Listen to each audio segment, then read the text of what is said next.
இந்த மகன் சொல்வதுதான் சரி என்று அவனுக்கு படும். இவன் ஏமாத்த நினைப்பான், நான் அதை மாத்த நினைக்கிறேன். இவன் பதவிக்கு நிப்பான், நான் என் மக்களின் உதவிக்கு நிக்கிறேன்.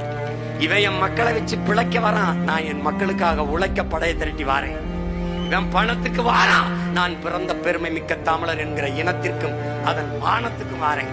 ரெண்டுக்கு வேறுபாடு இருக்கு. உடன் பிறந்தானே அவன் எப்படியாவது எங்களை ஆள வேண்டும் என்று வாரான். நாங்கள் எப்படியாவது எல்லோரையும் வாழ பெருமையோடு வாழ வேண்டும் என்று வாரோம். ரெண்டுக்கு ரொம்ப தூரம் இருக்கு. அதனால ஒரு பேரறிவிப்பு செய்கிறேன்.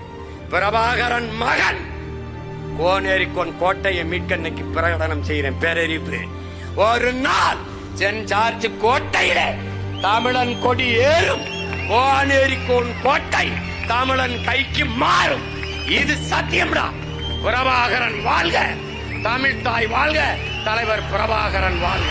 இலக்கு ஒன்றுதான், இனத்தின் விடுதலை. இனம் ஒன்றாவோம், இலக்கை வென்றாவோம். நாம் தமிழர்.